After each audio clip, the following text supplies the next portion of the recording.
Point. And here's tonight's forecast. Turn the sprinklers off tonight. You won't need them. Heavy rain overnight with a low of 59. Tomorrow, it's a total rain out with heavy showers and a high reaching 62. Things will start to clear out on Thursday. We'll have a mix of sun and clouds and a high back up to 70. Friday and the whole weekend is shaping up to be very nice. I'm Brian Leonard with your On Point local weather. WQX. Columbia, W264DF. Grills, outdoor kitchens, and fireplaces. Spring Sizzle starts with Bart. This is 107 The Point. Come on, hit it. Do it. You know you want to. This is Sports Talk with Phil Kornblue, Chris Bergen, and Pat Daniel. Sports Talk is heard across the state on radio affiliates of the Sports Talk Media Network and is streaming live on sportstalksc.com, as well as Twitter, Facebook, and YouTube. The South Carolina Education Lottery lucky number to call in is 888-898-2525. That's 888-898-2525. Now, here are Phil, Chris, and Pat with tonight's edition of Sports Talk. All right, good evening, everybody. Welcome to Sports Talk here on Sports Talk Media Network on this Baseball Tuesday night here in South Carolina. Phil Kornblue, Chris Bergen, and Pat Daniel, all with you once again. I am up at Clemson, overlooking the field at Doug Kingsmore Stadium. I'm not inside the stadium because of broadcast regulations, but we are over in the Jervey Athletic Center at an office that allows me to see the baseball field. I can see practically everything. If I stand up, I can see home plate. I can see the infield. I can see most of the outfield. I have to kind of stretch a little bit to see the scoreboard, but that's okay. There's nothing on the scoreboard as we're just getting underway between the Tigers and the Gamecocks as they finish something that started back in February. The weather got in the way, and it forced the third game of the series to be delayed until tonight, and hopefully we're going to get this thing in because rain is moving in, as we all know. And as we start tonight's ball game, and we are scoreless in the top of the first, it's cloudy, and there are clouds moving in, and the chance of rain increases as the night goes on, peaking at about 30% around here, say 9 or 10 o'clock. Hopefully that will hold off, not be a problem. We can get this game in and see what happens. South Carolina going for the sweep of the Tigers, and South Carolina trying to further enhance its profile for the NCAA baseball people as they make their announcement later this week on regionals as far as the 20 schools that are under consideration. Clemson needs a win in the absolute worst way. The Tigers are scuffling once again, and they're playing for their postseason lives as far as the NCAA tournament is concerned. They're about in a situation where they're going to have to win the ACC tournament to get into the NCAA tournament if they don't get some wins here down the stretch. The starting pitchers tonight look like this for Clemson on the mound right now for the Tigers, and both of the starting pitchers are lightly used pitchers. Carter Raffield, right-hander, is pitching for Clemson. He hasn't pitched since April 13th against the College of Charleston. Pitched well in that brief outing, but that was the last time he's been on the mound.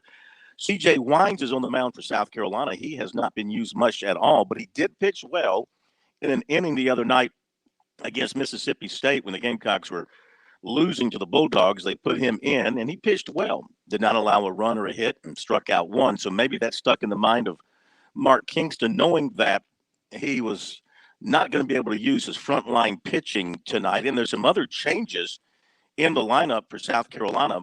For example, Jeff Heinrich is back in the starting lineup at second base after having a good day Sunday against Mississippi State.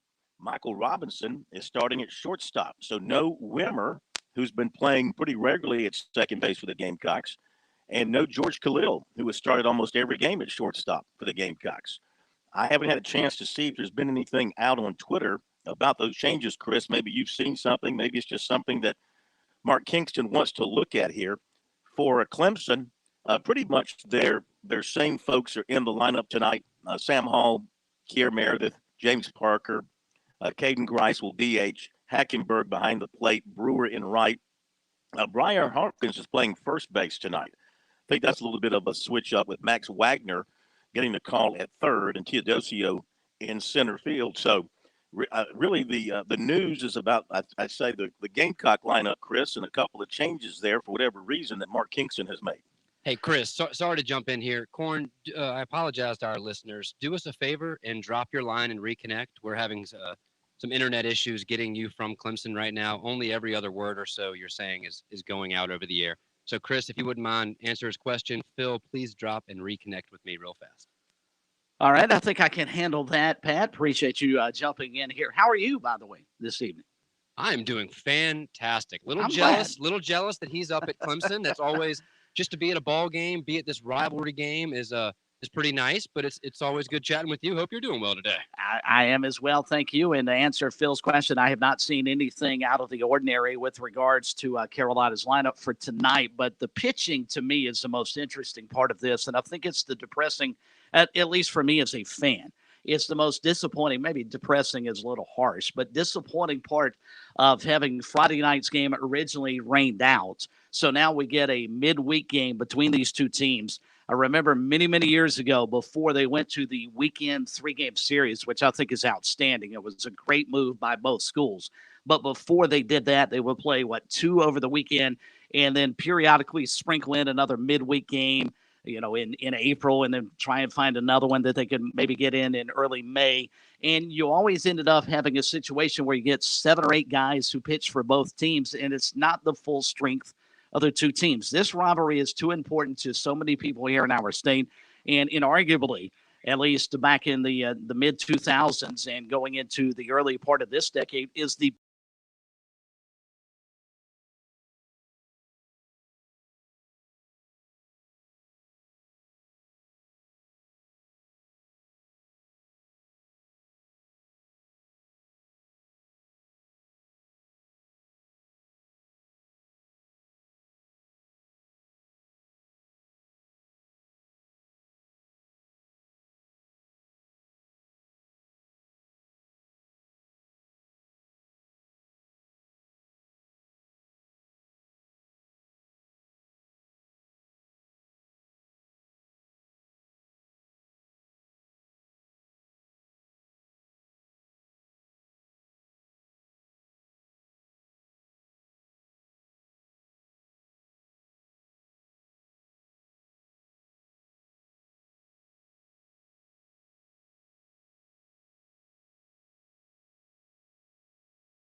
you know that since 2002, more than $829 million in lottery proceeds have been used to fund lottery tuition assistance for students attending technical colleges in South Carolina.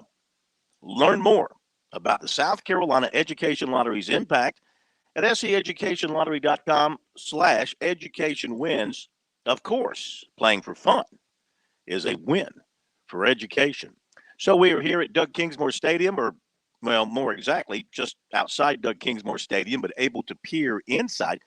And it looks like, I don't know what the crowds have looked like inside the stadium for Clemson this year with the reduced number. They did have some tickets available that they made available this afternoon for fans who wanted to pick up tickets. So I don't know if this is a normal crowd for Clemson under COVID restrictions or just what, but there are fans here spread out throughout the ballpark. Obviously not the packed house of close to 5,000 that we would have here under normal circumstances. We've gone through an inning. So South Carolina did not score, had a couple of runners on in the top of the first, did not score. And Clemson got a runner on with 2 out. Parker walked, but Grice flied out to left field to end the inning. So we go to the top of the second and scoreless between the Gamecocks and the Tigers. And Chris, we talked about this in the first part of the show. It's an important game. You know, the midweek games are troublesome because you don't usually use your frontline pitching. And in this particular case, this is how things used to be when they went to the weekend series in February, going back many, many years ago when they started that great series. They were able to use, of course, their primary starting pitchers before they got into league play. So not able to do that tonight. And that's a shame because truly this is just not your typical midweek rivalry game between South Carolina and Clemson because there's so much riding on it. Like I said at the outset, Clemson needs wins. The Tigers come in with a record of right around 500 in both the ACC and overall, 22-21 overall. Okay, and they are 500 in the ACC. And South Carolina is better than that. The Gamecocks have a very good RPI of 12. And after getting that win the other day against Mississippi State, they're 28-17. Though they've lost 3 straight SEC series, so their record hasn't been great here of late. They still feel like they are in a good position to get a host regional when those are announced. Well, the pool will be announced later this week, and then they'll follow up with the actual 16 sites at some point. They still feel like they're very much in the mix there based on their high RPI. But as we pointed out last night, they're one of 7 teams in the top 12 from the SEC in RPI, and not all 7 teams are going to get a host regional site. So a win tonight on the road against a rivalry team, a power team from the ACC like Clemson, regardless of how Clemson is going, will look good on South Carolina's resume. Oh, there's no question. And you start to wonder, though, let's assume for a moment we get to the 7th or 8th inning, and it's a 1-run game for either team. We know if South Carolina's up by a run, they would normally turn to Brett Carey. He's probably not available because of the length of time he pitched on a Sunday to help South Carolina beat Mississippi State. But maybe the more interesting thing is, if you're Clemson, knowing how important this game is for you, and you're Monty Lee, and you've got a 1-run lead late in that ball game, do you turn to Nick Hoffman? Do you bring Matt Clark out and potentially pitch them 2-3 innings to try and win tonight, knowing you've got Florida State on the road this weekend, Phil? I think this is the reason that both coaches and both athletic departments years ago looked and said, hey, this is too big a series for our state. It means too much to both of these programs. Let's not put games smack dab in the middle of conference play because of these type decisions. If you're Monty Lee, which is more important for you right now? Winning against South Carolina or having all of your relievers and everybody available when you go to Florida State this weekend? I can't answer that question for him because I would think obviously his fans don't want them to be swept by the Gamecocks this year. But, boy, do you risk losing 2 out of 3 at Florida State and maybe put yourself in a situation, as you pointed out at the outset, where the only hope you have to get into the NCAA tournament is to win the ACC tournament because you tried to use all of your frontline pitchers to win tonight. I just don't know how you answer that if you're Monty Lee. It's a tough position to put both coaches in, and it's unfortunate because of Mother Nature. If we didn't have rain that Friday night before, we wouldn't even be talking about this, but It's what we are in right now, and I don't know what the coaches would do if we get to the 7th or 8th inning in a one-run type ball game. You're right. It's going to be very interesting to see what they decide to do with their pitching to try to win this ball game. I mean, both of them will tell you that first and foremost on each of their minds is winning this ball game with the tools they have at their disposal tonight. And both of them are without, certain pitchers, obviously. And South Carolina's without a couple of regular starters for some reason. And maybe they'll be used later on defensively or in a pitch hitting situation if necessary. So we'll see how the wheels of strategy turn as this game plays out. We're still scoreless here in the top of the second. Here's a little more information. One other piece of SEC baseball news I wanted to pass along. I'm not sure if you've seen this, but All-American right-handed pitcher Gunnar Hoglund of Ole Miss is out for the remainder of the season. They have diagnosed him with a similar injury that Jack Mahoney has for South Carolina. He's got a UCL tear. And here's one of the frontline pitchers for one of the best teams in the country. Gamecocks just saw him, 2 weeks ago, and he struck out 9 batters in their meeting against South Carolina, and he's done for the season. And you begin to wonder, Kendall Rogers from Baseball America, I think, or at D1Baseball.com, he had him as his number 4 pitcher on their top 100 college list. This is a devastating blow for Ole Miss, and it's curious, too, if you're the NCAA, how do you treat Ole Miss knowing that they're going to be missing now one of their top starting pitchers going into the postseason? Yeah, I don't think the committee will take that under consideration. They look at the health of your team when they place you in a regional and all that. That's a tough, tough blow. I was going to say a little more on Nasbo Hannan, who is transferring to Clemson, according to Tiger Illustrated, out of Youngstown State, where he played 4 seasons and played a lot. He averaged 29 minutes as a freshman, and all the way through his career, never less than 29 minutes. Last season, he averaged over 16 points a game. He averaged over 8 rebounds a game. So he's got a good body on him. He's 6'6", about 230. And this looks like a good pickup for Clemson coming from Youngstown State. Nasbo Hannan joining Clemson, according to Tiger Illustrated. So we got other baseball to tell you about. Around the state, Presbyterian is leading Charleston Southern 8-5. They're in the bottom of the 7th. Upstate with a 3-2 lead on Asheville. They are in the top of the 5th. Campbell leading Winthrop 1-0, top of the 2nd. We've got Wofford 2-0 over Duke in the bottom of the 1st. Charleston, College of, and the Citadel. They're going to be playing tonight. Nothing reported in there yet. Wilmington and NC State are scoreless in the top of the 2nd. And that's it for games that are underway right now. This game with the 6 o'clock start has gotten a jump on the evening games tonight. The Braves tonight, they will be back in action as they welcome the Blue Jays to Atlanta. Bryce Wilson to the mound for the Braves, 1-2, 6.75 ERA. Robbie Ray for the Blue Jays, 1-1, 3.14 ERA. This afternoon in the 8th, the Giants lead the Rangers 4-2. Then the 2nd, the Cubs over the Indians, 1-0. And that's it for afternoon Major League Baseball. The NCAA Women's Golf Tournament Day 2 at the Louisville Regional. South Carolina shoots a 2-under par score today. And the Gamecocks move into a tie for 2nd with Arkansas at 5 over par. They are 4 shots behind Florida State and 1 shot ahead of Louisville. College of Charleston had a plus 13 score today, is in 17th place at 30 over par. Individually, USC's Matilda Classe, she had a 4 under 68 today. She's 5 under, 1 shot off the lead, which is owned by Kristen Eisenbeiss of North Florida. USC's Anna Pelez is tied for 8th after a 1 under par score today. And the star for the Gamecocks, who struggled yesterday, Pauline Lucine Bouchard, bounced back a little bit after 79. She had a 73 today. We'll check the Clemson Regional after this break here on Sports Talk.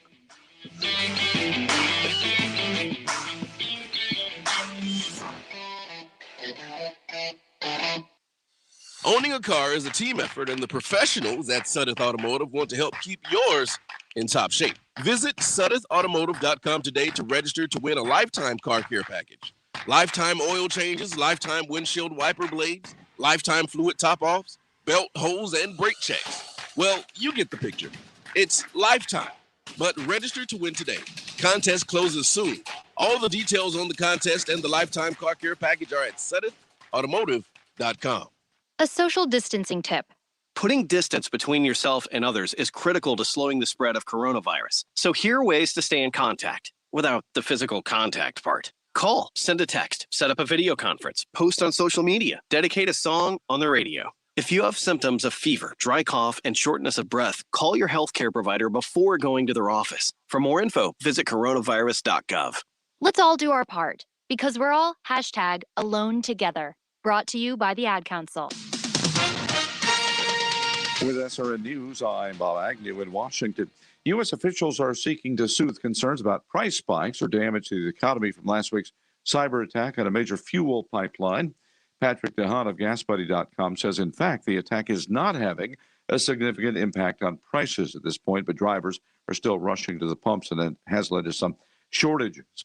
The White House says it's monitoring supply shortages in parts of the Southeast, and that President Biden has directed federal agencies to bring their resources to bear. AAA predicts a huge jump in travel plans compared to last year over the Memorial Day weekend. The Israeli city of Tel Aviv is under fire from a barrage of rockets launched by terrorists from the Gaza Strip. The sound of the outgoing rockets could be heard in Gaza as they made their way up in the skies. Mosques across Gaza blared with chants of God is great and victory to Islam. This is SRN News. So I spotted some cracks in the house, and rather than stress all over it, I just reached out. I called the folks at TerraTech to come on out and take a look. And they did come out, and they explained to me that fortunately, I wasn't looking at foundation failure, just normal settling in the home. That was a big, big relief. Now, I got to know these folks, and now I'm proud to enthusiastically suggest TerraTech as your source for foundation stabilization, for building or repairing retaining walls, so much more. I've been out to several of their different places. You're talking about a firewall you're trying to get through at the Can you hear him? No, out of program.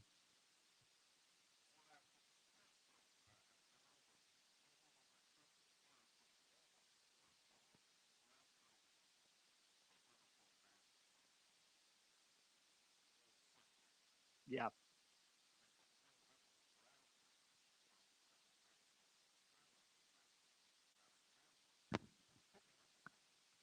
Right.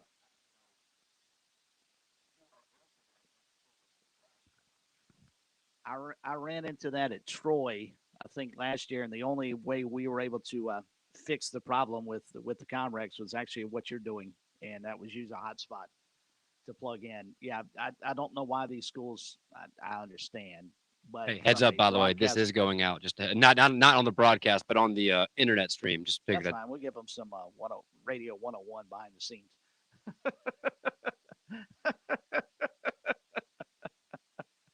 But I feel I don't have a good solution to it other than what you're doing. It's frustrating. Well, the frustrating part is, unfortunately, the schools probably have the athletic. I guarantee at baseball they don't have to deal with it for Carolina and Clemson getting their broadcast out, but it's yeah.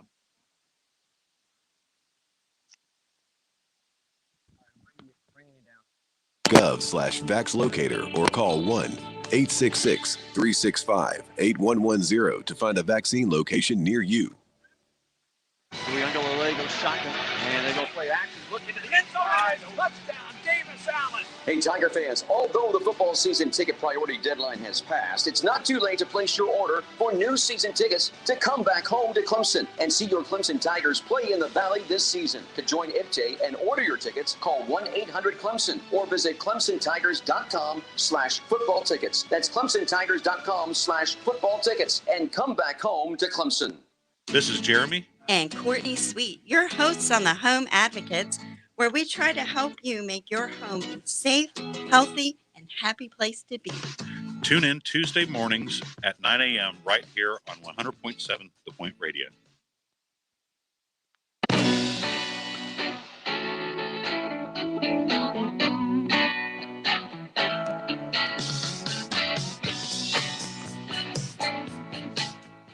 All right, Gamecocks had a threat going in the top of the second inning, which ended just a few moments ago. Gamecocks loaded the bases with 2 men out. And to tell you how they did it, let's see. After 2 were out, Malone walked. Robinson singled up the middle. There was a wild pitch, so they had corners. No, they didn't. They had second and third, I'm sorry, after the wild pitch. And then a walk to Allen, loaded the bases, and then Eister popped up to first on a 3-2 pitch to end the threat. So the Gamecocks have left 5 in 2 innings, Chris. And, I mean, that's not what Mark Kingston wants to see. I mean, you got to have that clutch hit when the bases are loaded. It's been a bit of a problem for South Carolina in the bigger series that they've played this year against some of the better teams. And coming up, of course, most recently they've had trouble, especially in Game 1 and Game 2 of SEC series, coming up with any hits. No doubt. But you need that clutch hit in a situation like that, and nobody delivered. Allen had the chance. They had the top of the order. They had one of the best hitters at the plate, and he could not deliver. Monty Lee's got to be thinking. It was Eister, another one of the better hitters, Eister, yes, after Allen, and he popped up to end the threat.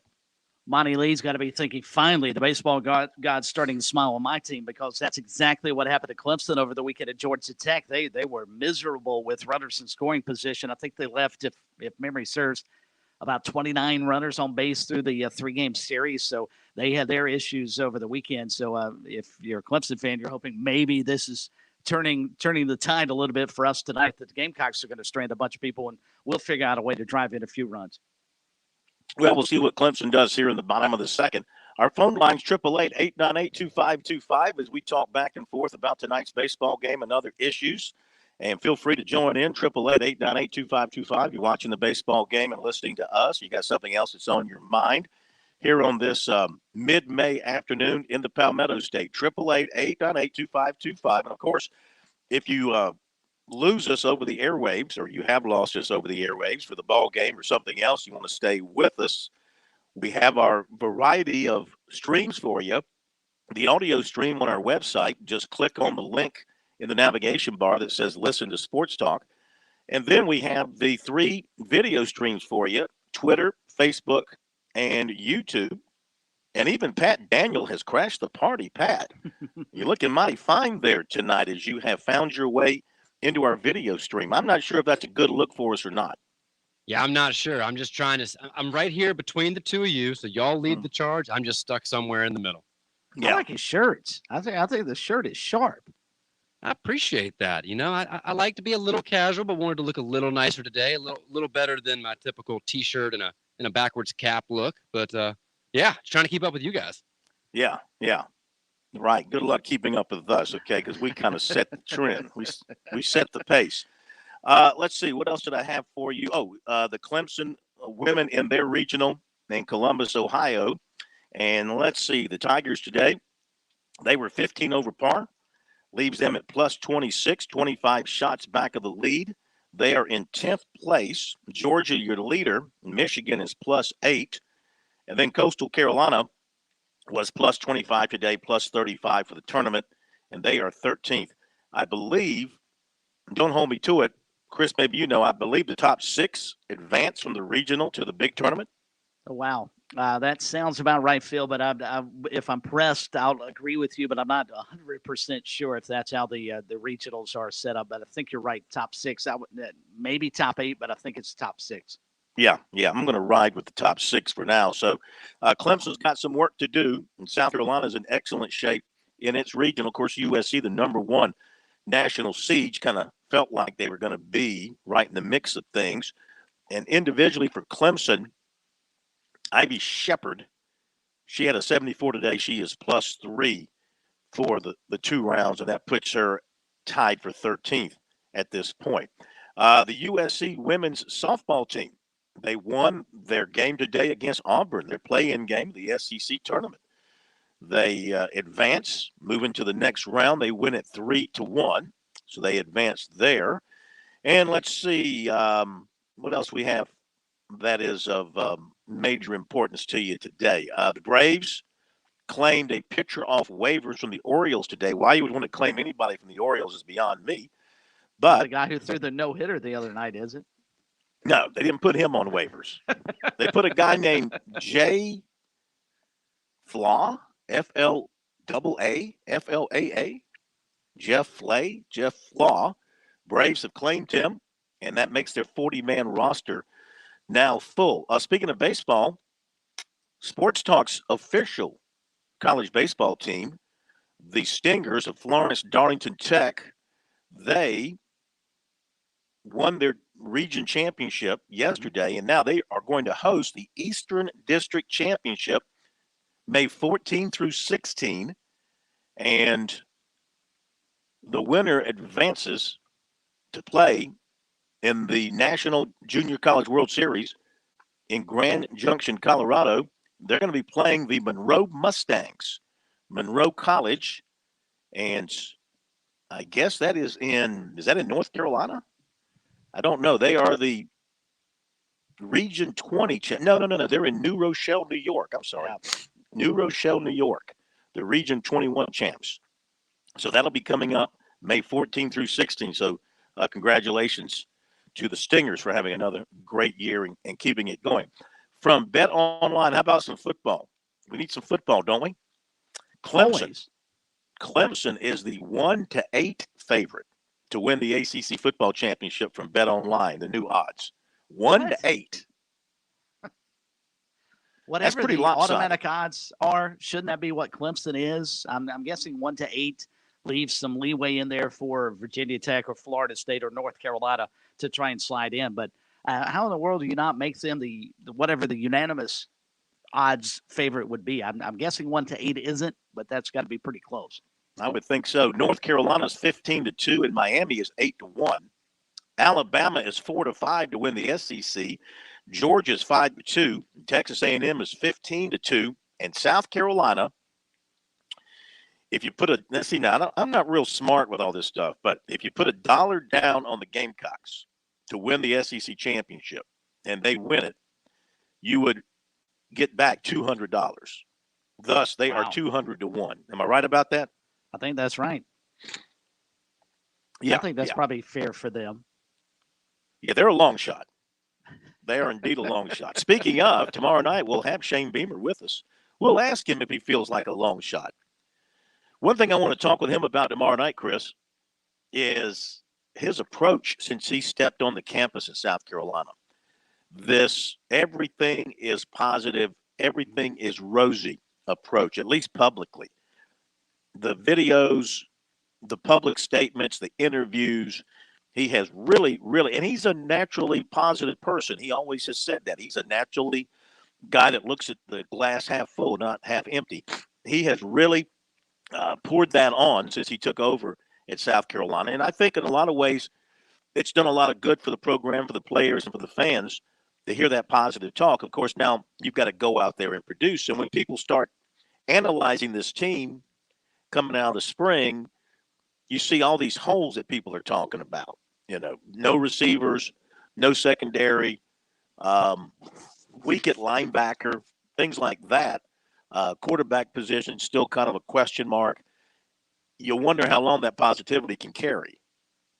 Well, and I think you brought up the great point. Is that truly Shane Beamer's personality? Because, Phil, 18 to 22-year-old kids, you can sell them on stuff for a little while, but ultimately, if that's not who you are, they'll figure that out. So we all can tell who are fake people and who aren't. And I think you're right. I think that's naturally who Shane Beamer is. So I don't know that positivity is going to go away if they suffer, let's say, a 4-8 campaign this coming fall, which would be marked improvement off the 2-8 campaign they had last year. But still, I think that's probably who he is, and that maybe he is the right guy at this time to take over the Gamecock program, because I don't know that they could hit any lower depths than where they are right now, coming off just the football season, COVID, the whole 9 yards with everybody in college football. I think that's who he is, and he's tried to display that as openly as he possibly can. I don't think there's anything wrong with that. Now, if he goes 2 years down the road and turns from Mr. Rosy and glass half full, all of a sudden he's the hard guy to get along with, and he's the glass half empty,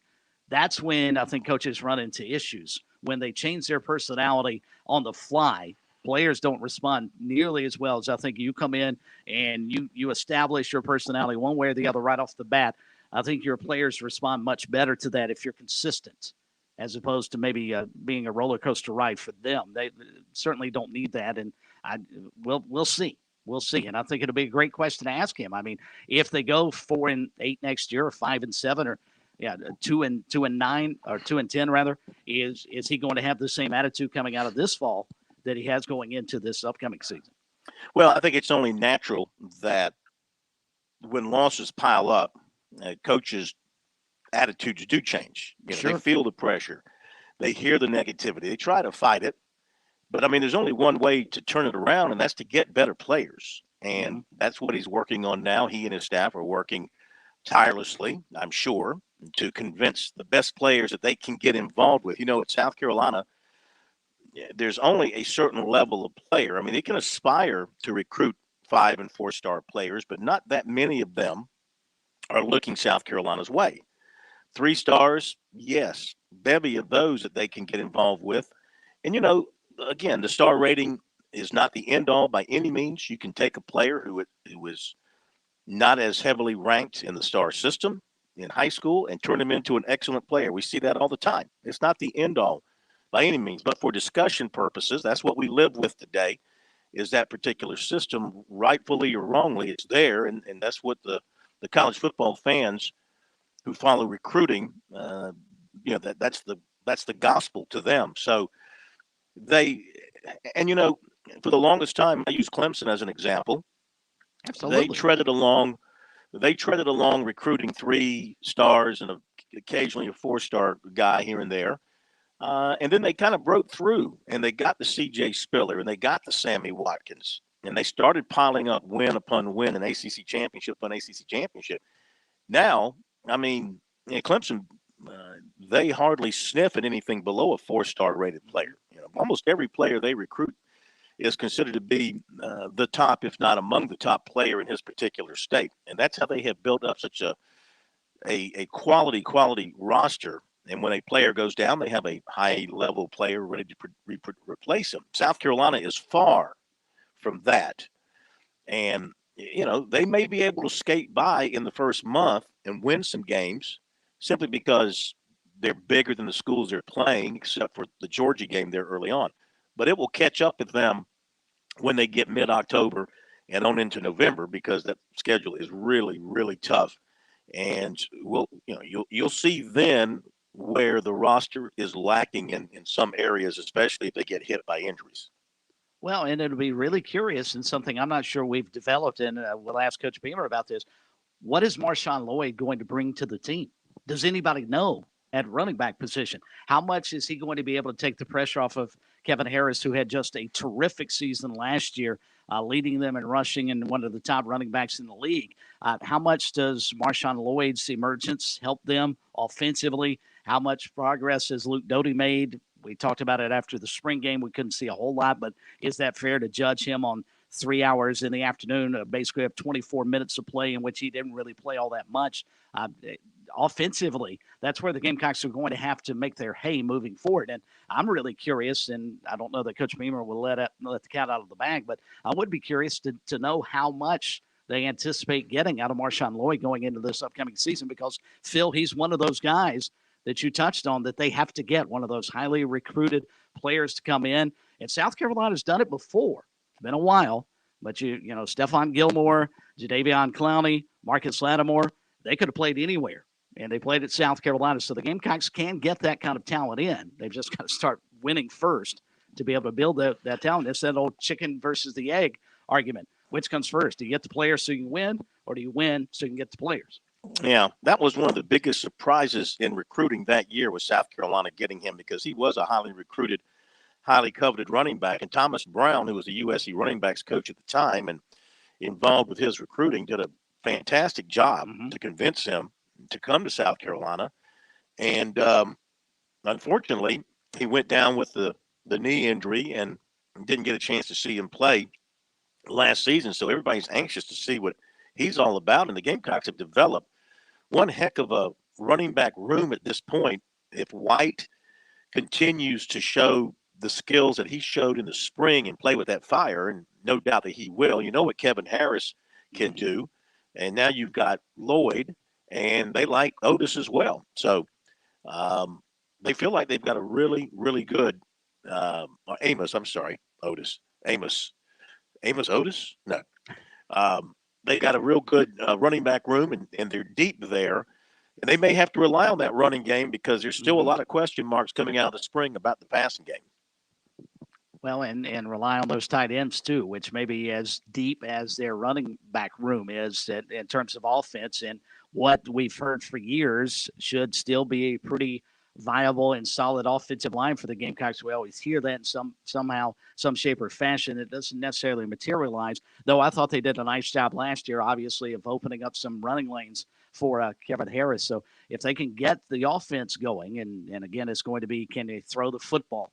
That's going to be the ultimate question, and I'm sure Shane Beamer is going to answer that 1,000 times between now and the season opener over Labor Day weekend. All right, let me update things again here from Doug Kingsmore. We are in the top of the third. It's a scoreless ball game. Once again, South Carolina is threatening. The Gamecocks have runners on the corners. Once again, with 2 outs, they've already stranded 5. They got to this point with Clark walking with an out, and then Mendham singled through the right side, and Clark took third. And Seitler struck out swinging. So the Gamecocks have corners with 2 outs, trying to see if they can break through after having their opportunities in the first 2 innings. Raffield still on the mound for Clemson, and so far through 2 2/3 innings, he's allowed the 2 hits. But the thing about him, his control has not been good all season, and it's not been good so far today. He has struck out 5, but he has walked 4, and he's thrown 2 wild pitches, and he's hit a batter. So what do they call that? They call that wild. What's it? Wild within the zone or something? Wild. Got effectively wild, 5 strikeouts, but all those other issues. He's thrown 58 pitches, 33 for strikes to this point, but walks have been an issue for him coming into this season, and wildness, and it's showing up so far tonight.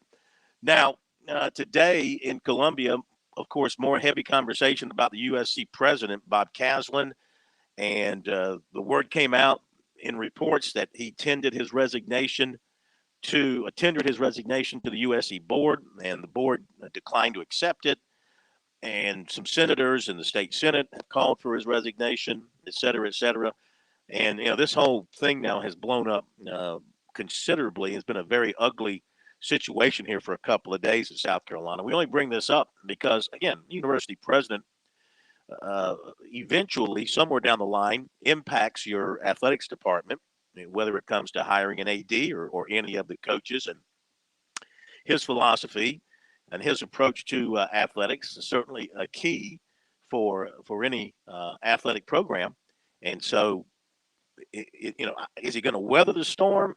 It looks like it. The Board of Trustees has already looked at the resignation and turned it away. It looks like he's going to weather this storm, but no doubt his reputation and confidence in him from a lot of people has been hurt by all this.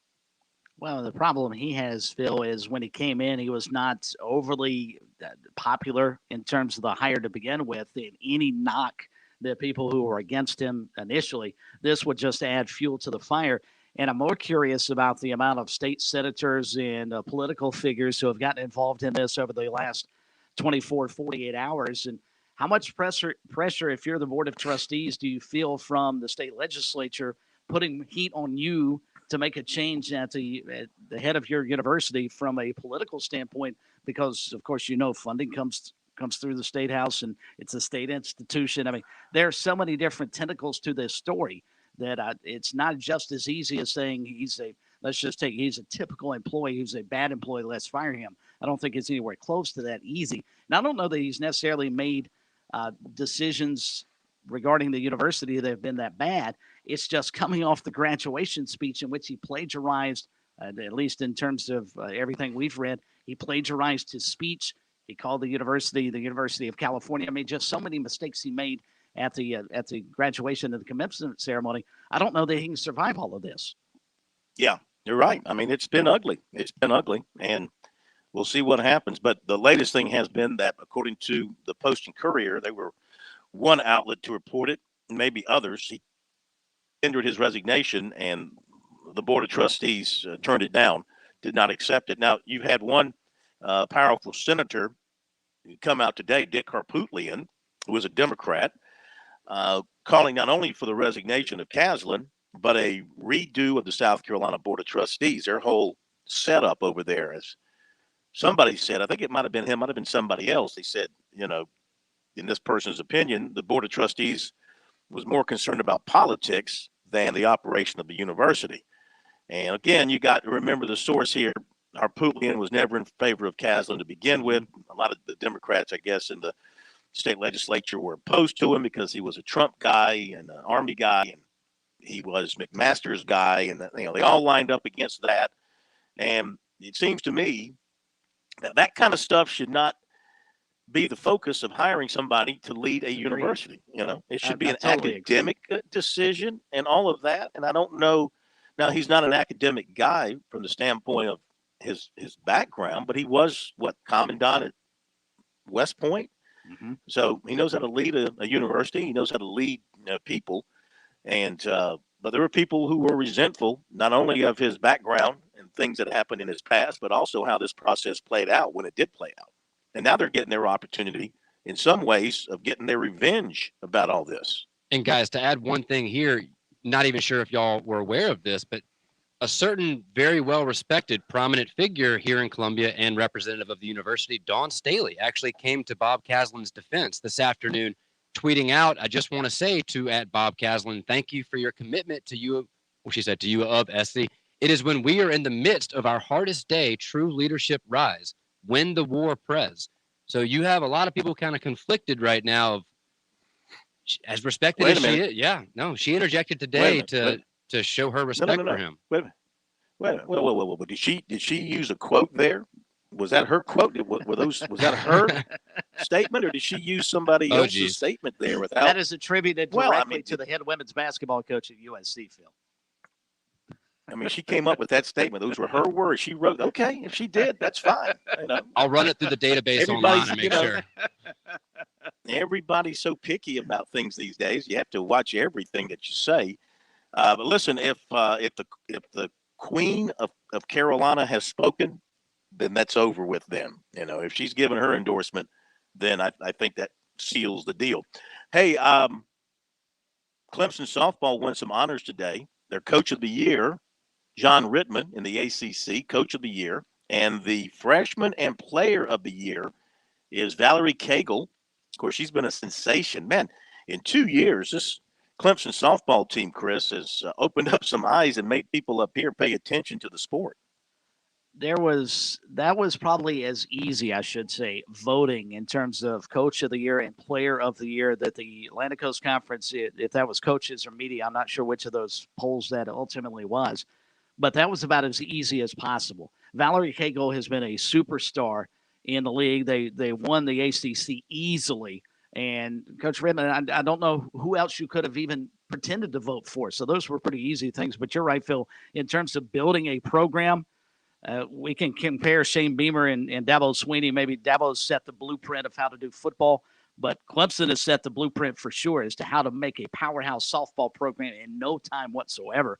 And this is going to be a scary team. They'll win the ACC tournament in my mind. They'll get an NCAA regional. Question is, though, as we brought up the other night, are they Women's College World Series good? I don't know. But, boy, they're going to be a fun team to watch getting into the postseason. Quick question for Pat, just looking at the video. I've got a profile look going for me right now. I don't know that I'm really in favor of that. Should I go more with the in front look or stick with the profile look? Or should I go with the turn and look at the camera look? I thought you were just trying to become a model. So you're doing that kind of just looking off in the distance, not really aware that you're on camera. I'm digging it, Corn. I think you look great, man. I would agree. He looks like he's broadcasting a baseball game. I'd stay with what you've got. Okay, we're going to do that. South Carolina did not score, and we're in the bottom of the third, and we're scoreless. Clemson has a runner on first. Be right back. By the way, before we do what's supposed to happen here, thank you for pushing the button. I thank you. Programming thanks you.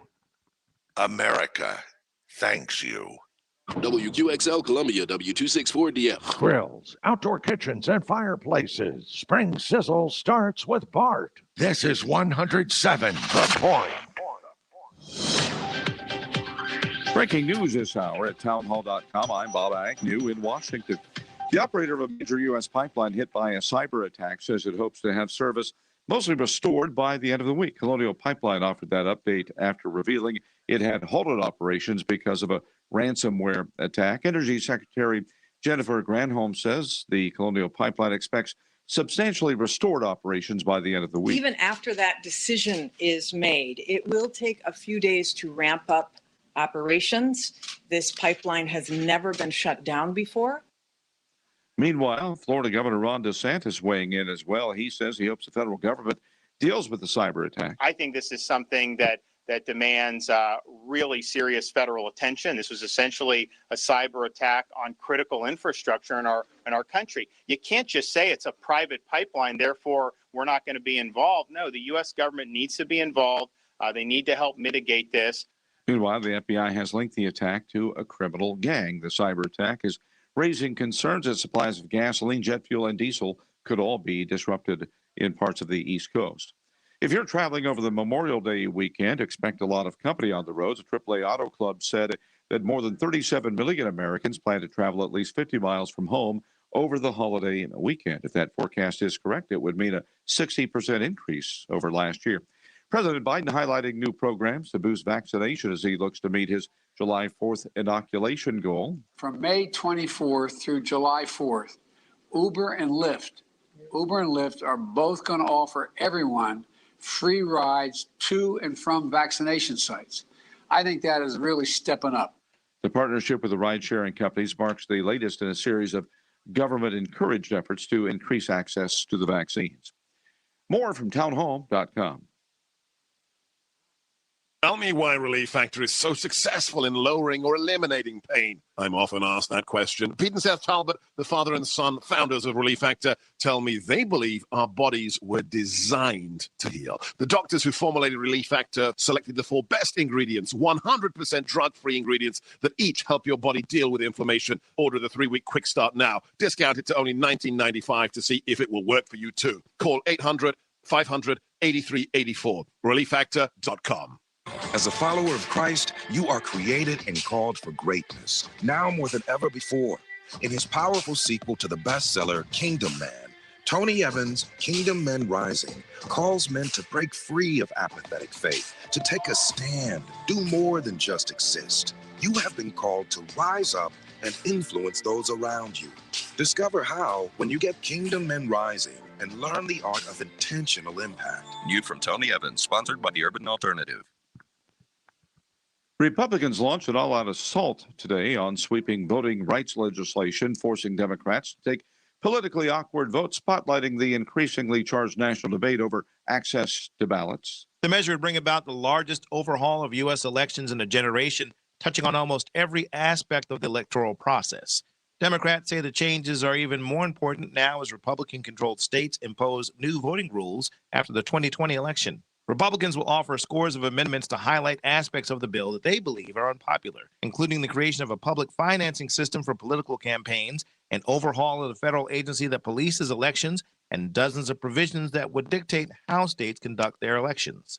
Bernie Bennett in Washington. It was slow going on Wall Street. The Dow Jones Industrial Average gave up 473 points. The NASDAQ was down by 12. The S&P 500 off by 36.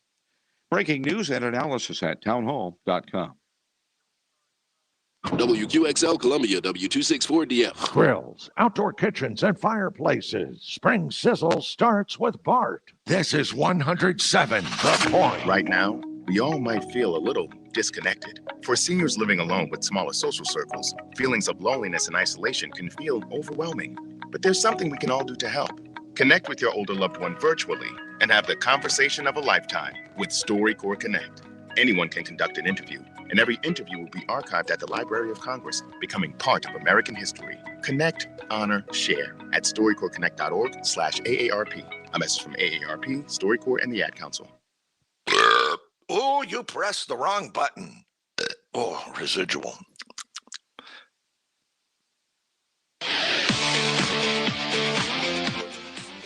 Welcome back to Sports Talk on the Sports Talk Media Network.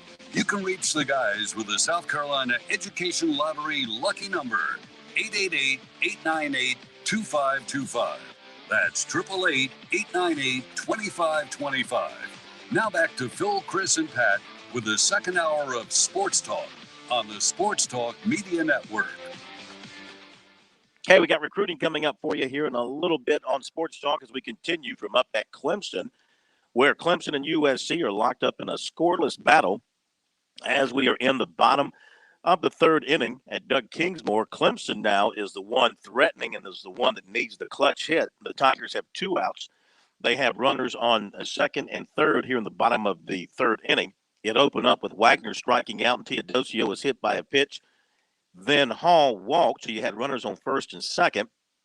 A wild pitch advanced the runners to second and third, and there was a play at first base, pitcher to first base with Meredith, and I think they must have reviewed it because he was on the bag for a while, and there was a delay in the action. So, again, I'm not inside the ballpark. I'm just outside looking in, but I have soundproof glass. I can't hear a dang thing.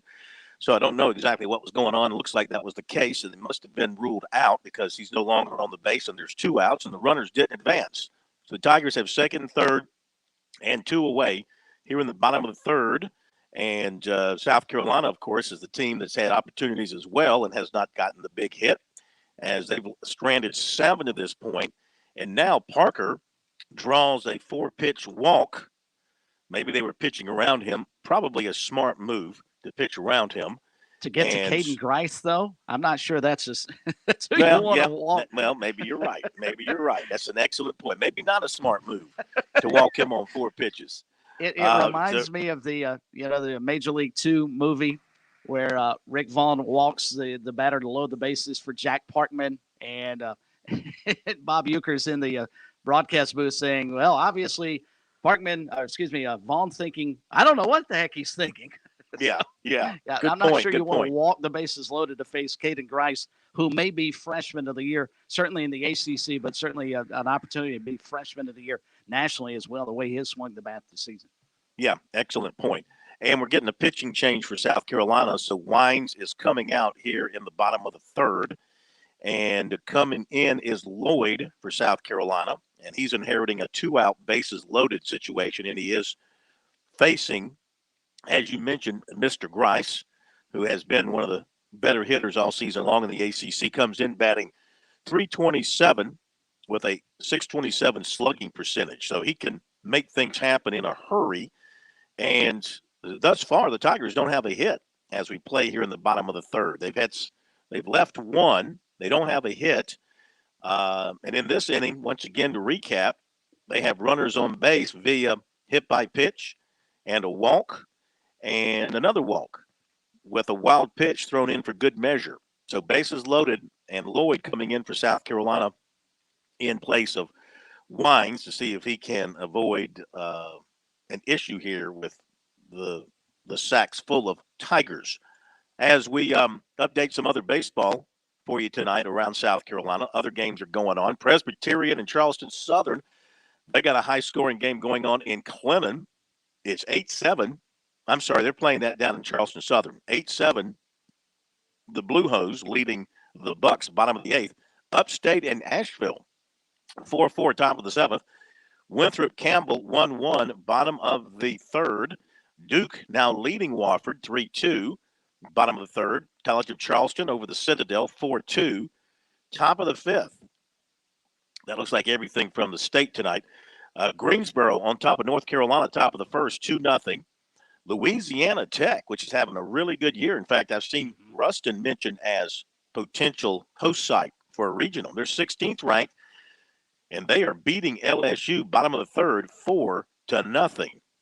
Louisiana Tech is 33-12 on the season. Tennessee leading Tennessee Tech. That's 4-0, bottom of the 2nd. And we've got NC State leading Wilmington, 5-0, bottom of the 3rd inning there. And that is it.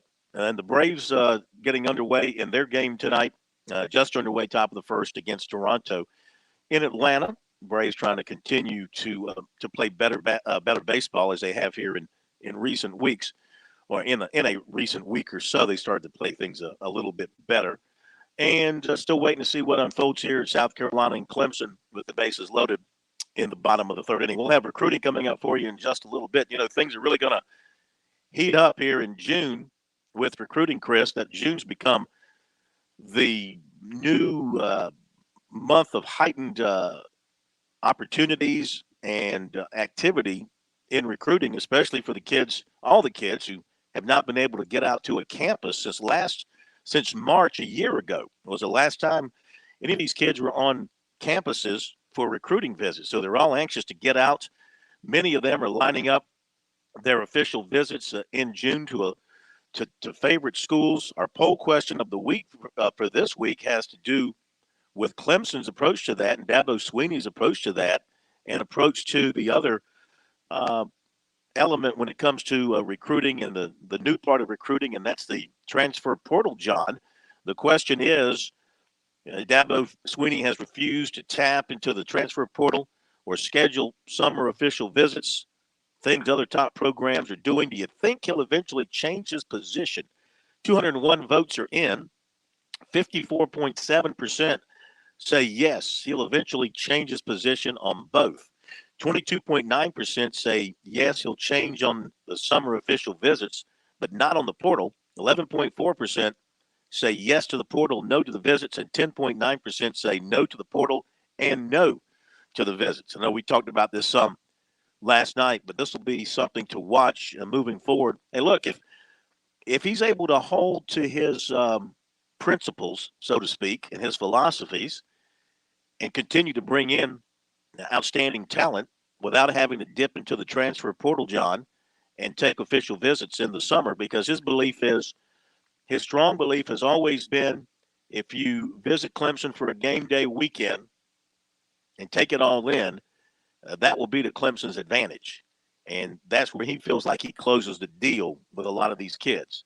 Of course, they are going to have a retreat. They are going to have an elite retreat. They are going to have kids on campus in June, unofficially, for the elite retreat and all that. And they're able to get some things done there. But he's always been one to hold off on that official visit. Let me update here, and then I'll get your thoughts on that again. So, bases loaded, 2 outs, and you get a ground ball to second by Grice. Hit pretty hard. The Gamecocks looked like they had I don't know if they had a shift on or the second baseman was just playing well back on the grass. And he fumbled the ball when it got to him and fired the first, and there was a bit of contact at first base between Grice and the Gamecock first baseman, but he held onto the ball, foot was on the bag, and he was called out without any discussion. So the Tigers strand 3. They've left 4. The Gamecocks have left 7, Chris. We go to the top of the 4th, no score. 11 men left on base, Phil, and 2 base hits so far. A crazy ball game to this point. But back to Dabo for a couple of moments. I think past history would tell him, stick to your guns, because he's right. Once he has gotten players on campus, and I don't think anybody, even Carolina fans, can't argue the fact that Clemson is a gorgeous, gorgeous place to go to school. And then obviously with the success the football program has had, that certainly helps. But I still believe on down the road, he is going to have to change his policy, maybe on both of them, but certainly with the transfer portal. And you mentioned in the first hour of the show that Shane Beamer, head coach at USC, is going to be joining us on Wednesday. I think it'll be interesting to ask him, does he see long-term a situation where college recruiters are only going to look at the transfer portal as opposed to high school players coming in, or are the roster sizes such that football can still bring in high school players, whereas I believe we'll get to a point in college basketball where they'll only recruit out of the transfer portal? Uh-oh, Chris, I believe we lost Corn. No, you didn't. Oh, no, you didn't. I was waiting for you to go. You said you wanted to go. Go. Woo, sorry. You just scared the heck out of me there, Corn. It made me jump out of my seat. Well, here. I will. Let me add this. If you can't tell, because I try to hide it, but I've got one of those miserable head colds, and so I turn my mic down when I have to like blow my nose or sneeze or something. So if you hear me go away back in the studio, that's what it is. I haven't left you. I've just gone to take care of some personal business. Now go ahead. Such a trooper and a pro on the road tonight. It is a privilege for listeners and for us to be able to hear Corn. I'm sure the combination of all the over-the-counter drugs I've taken would be illegal at the Kentucky Derby. I think if they were to test me, I'd be found to have something illegal in my system. I'm sure Bob Bapper could come up with an excuse for you, though. Anyways, to add to what you were guys just talking about, this is different from what I'd asked to bring up. The one exception we may see with Dabo changing his thoughts is if we see Will Taylor and Bubba Chandler potentially both go the Major League Baseball route as opposed to coming to Clemson to play baseball and football. Because again, with the lack of depth after that just awful injury we saw to Tyson Pumachan this in the spring game, there is not really any help behind DJ this season. And if they want to actually unleash him and run the full extent of their offense, it's tough to do that without any backups behind. So if we see any change there with these two prospects not entering into the Clemson program, he may not have much of a choice but to go out and try to find some depth at quarterback. Whether it'll be too late or not, I can't tell. I can't tell you. But that was what I wanted to add there. But the other thing I wanted to mention here, when you were going through baseball, it's worth pointing out tonight, very exciting across the state of South Carolina, we have the return of minor league baseball. The Columbia Fireflies with their opening day today hosting the Charleston River Dogs. And then up in Greenville, we also have the Greenville Drive hosting the Brooklyn Cyclones, which I've never heard of before, but welcome to South Carolina, Brooklyn Cyclones. And this is also the first game the Columbia Fireflies are now a representative of the Kansas City Royals. Nice. The Brooklyn Cyclones. Are we talking Brooklyn, New York here? We are. I'm looking at something right here, and they have the Brooklyn Bridge as part of their insignia for their team. Pretty nice little logo they have. Are they a Yankee affiliate? They're probably a Dodgers affiliate the way minor league baseball works. Oh, that's days. Right. Yeah. No, you're probably right. Sense. It makes no sense. Yeah, put a team back in Brooklyn, affiliated with the Dodgers. Yeah, that would work. I think the Yankees have a team at Staten Island. I think that's one of their minor league teams, right there in the Metro New York area. So you might be right about that. Let's check on the Braves real quick. Braves and Blue Jays playing tonight, and it is score. Oh, you know what? They haven't started. They're still in the warm-up phase, so I jumped the gun there. They haven't started yet. We're in the top of the fourth here. Here's your lines. 0, 2, and 0 for the Gamecocks. They've left 7. 0, 0, and 0 for Clemson. And Tigers have left 4 to this point. So neither team able to come up with that big hit and take advantage of things. All right, after the break, we'll give you the recruiting report tonight here on Sports Talk. Got a lot of stuff to dive into, a lot of important information to share with you. We'll give you that next. And then Kerry Tharp will join us from Darlington, our Tuesday night visit with the president of the Lady in Black. And maybe he got some sleep over the last night or so after having all those folks in. It was a 3-day big old party at Darlington as we got back to racing in the spring there on a regular basis after last year. We'll have all that coming your way here on Sports Talk. Back in a moment.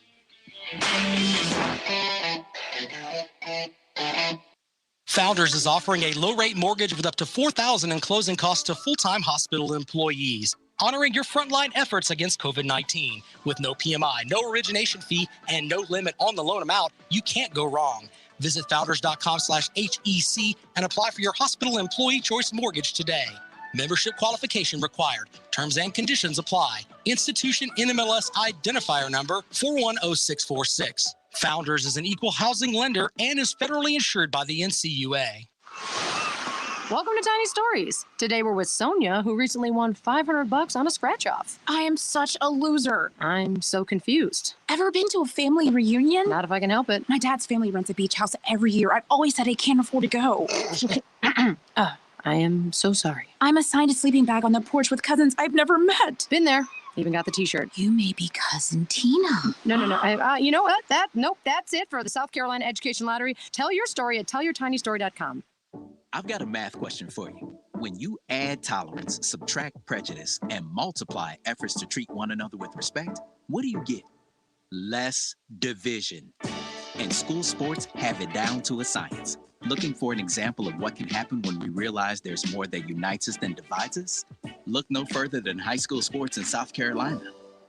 This message presented by the South Carolina High School League. and the South Carolina Athletic Administrators Association. Stay tuned. More Sports Talk is coming up on the Sports Talk Media Network. Hi, this is Phil Kornblut of Sports Talk here with Major Billy Downer of the Department of Natural Resources. What words of wisdom do you have for those hitting the water this summer? Phil, collisions can be prevented easily if every vessel operator fulfills three major responsibilities. One, practice good seamanship. It's the responsibility of every boat or PWC operator to take all necessary action to avoid a collision. Two, keep a proper lookout. Failing to keep a sharp lookout is the most common cause of boating collisions. And finally, maintain a safe speed. Remember, boat safe, boat smart. The Southeastern Institute of Manufacturing and Technology at Florence Darlington Technical College specializes in sophisticated manufacturing services and workforce development training. The SIMT offers rapid prototyping, additive manufacturing, advanced machining, and business incubation services to clients from across the state and nation, plus social media listening services and rentals of conferencing and training spaces. The SIMT also houses an 800-seat auditorium, a conference center that can seat more than 1,200 for dinner or a luncheon, and numerous classroom spaces with state-of-the-art presentation technologies. Visit our website at simt.com or call 866-304-7468 for more information. The SIMT, technology to grow your business. The future of golf is waiting for you at the Players Club. Rain, shine, or after dark, you can enjoy the game of golf anytime at Columbia's Indoor Country Club. The Players Club delivers the most realistic golf experience and offers more than 90 championship courses. Play or practice with the same state-of-the-art full-swing simulators used by Tiger Woods and Jordan Spieth. Visit maincoursesc.com to book a bay and become a player today at the Players Club, part of the Main Course, 1626 Main Street in Columbia.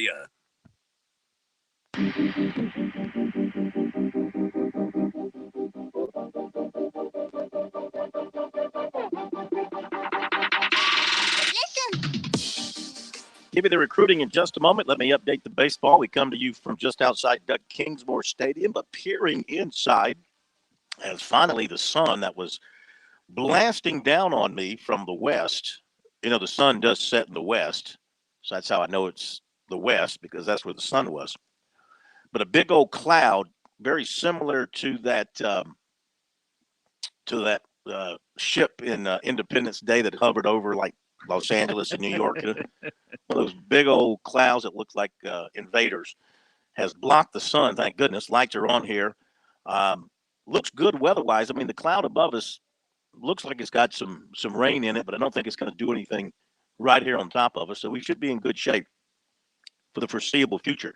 Top of the fourth, 2 out. South Carolina has a runner on first. Robinson with a single to center field with 1 out, and he is still at first base. So the Gamecocks had the only 3 hits of the game so far, yet they have not been able to break through, and Clemson just left the bases loaded. So it's been a game of missed opportunities for both teams to this point, and that will continue to be the case for South Carolina.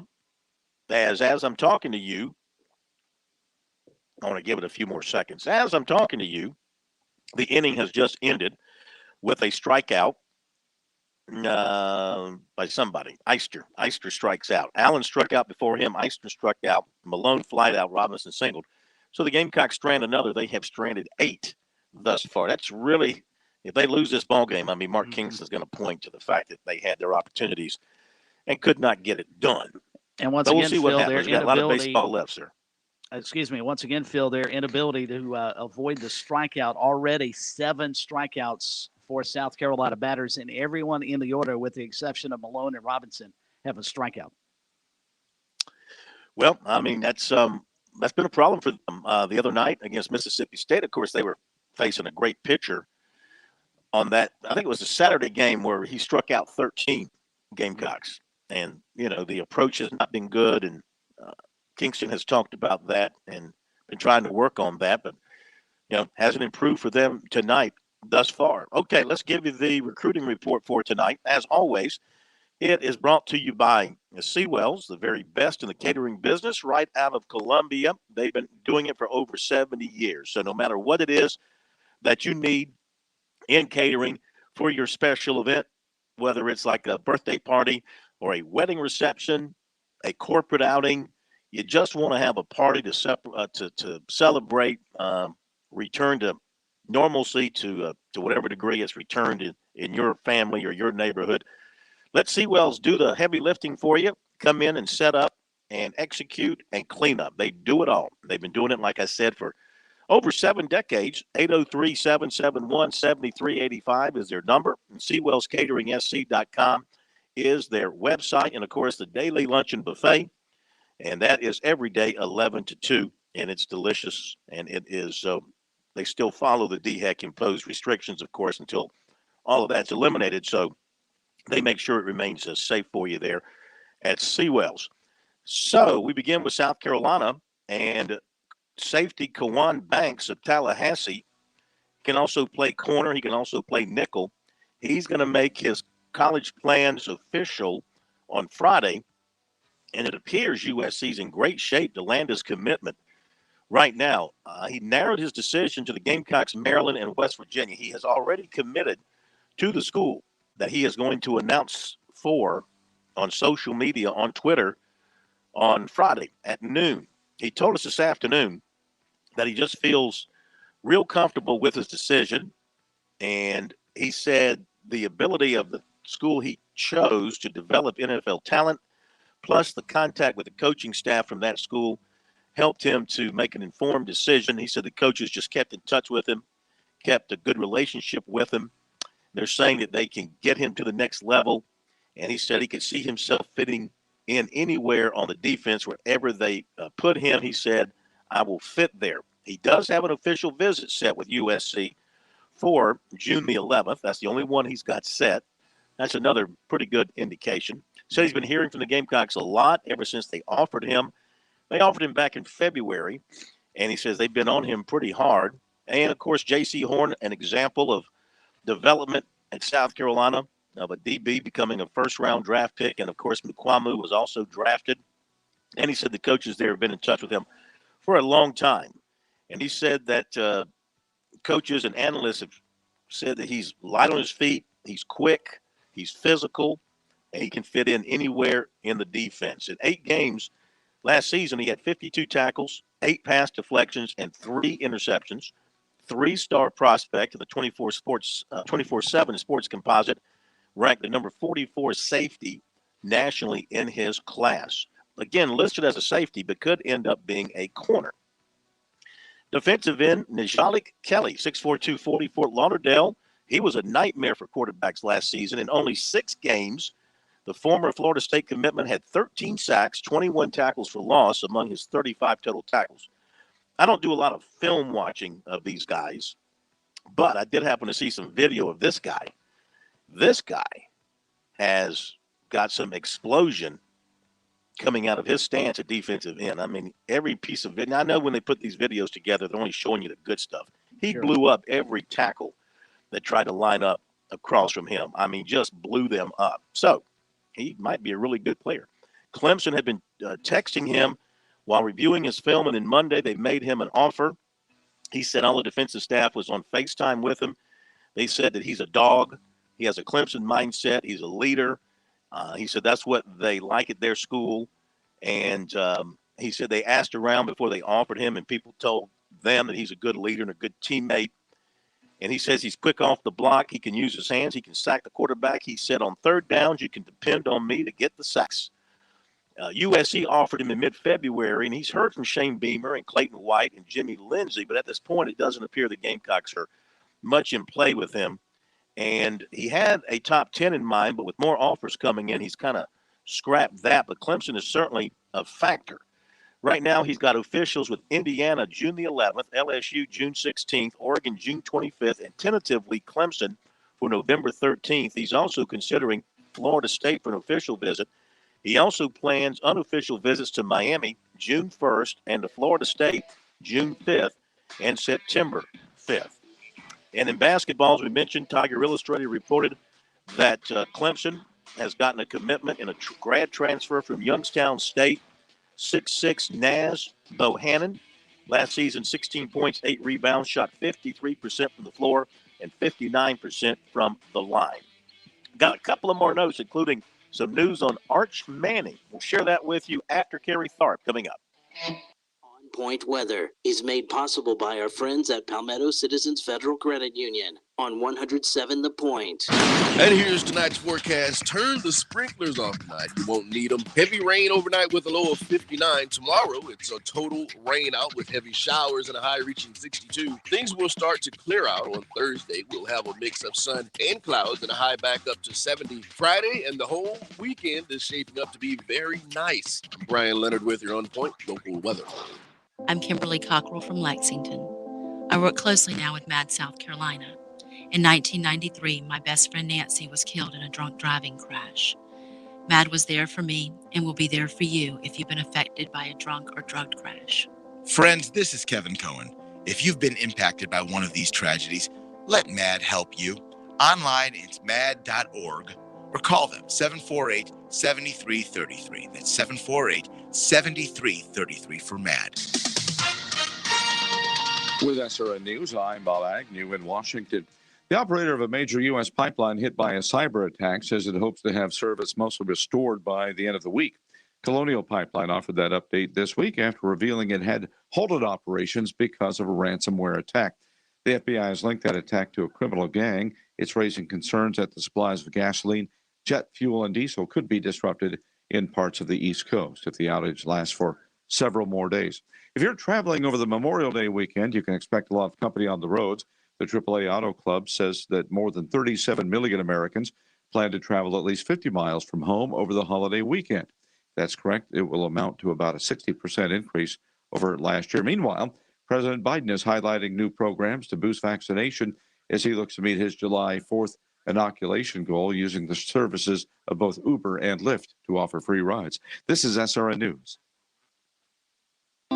Spring is more than pollen season. It also means it's termite season. Palmetto Exterminators offers a free inspection at your home to determine any possible issues. Palmetto Exterminators offers the best termite agreement anywhere, but they do so much more. They offer complete pest control, mosquito control, wildlife trapping and removal, and nobody, I mean nobody, can offer you more peace of mind at your home or business. Now, how do I know that? Well, I never tell you to use someone like Palmetto Exterminators unless I practice what I preach. I've been a customer for 19 years, and they are wonderful. My guy, Ron Byers, and his team over at Palmetto Exterminators, they've looked after my family forever. We have no pest control issues whatsoever. But if we did, all it takes is one phone call, and Palmetto Exterminators will fix it. It's pretty simple. Call Palmetto Exterminators and cross pest control right off your list of concerns. Online, it's palmettoexterminators.net, or give my guy Ron a call, 254-5833.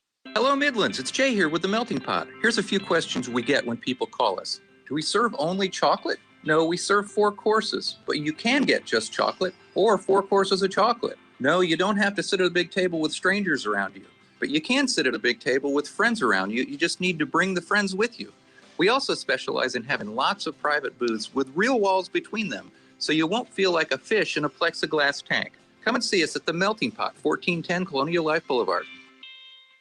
Are you ready to make your money work for you rather than you working for your money? Dave Ramsey here. Go see my friends at Palmetto Citizens Federal Credit Union, serving the Midlands since 1936. Palmetto Citizens is not a mega bank, so you can count on good old-fashioned customer service and the profits going back to you.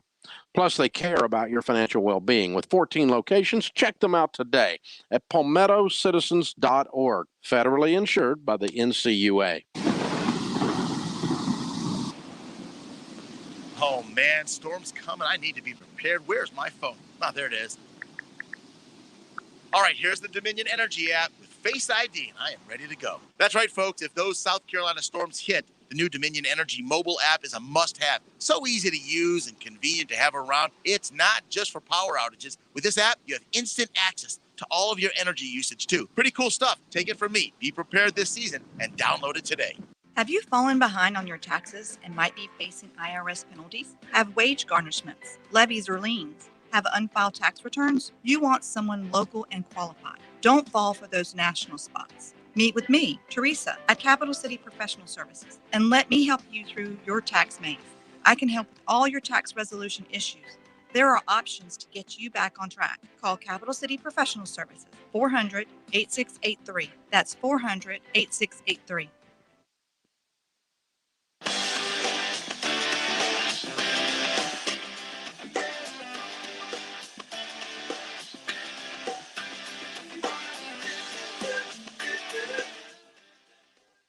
Okay, we're efforting to connect with Kerry Tharp at this moment. We'll get to Kerry here momentarily as soon as we hook up with him. In the meantime, let me tell you, we're in the top of the fifth, and South Carolina has broken through. The Gamecocks get a home run from Wes Clark, homers to right center.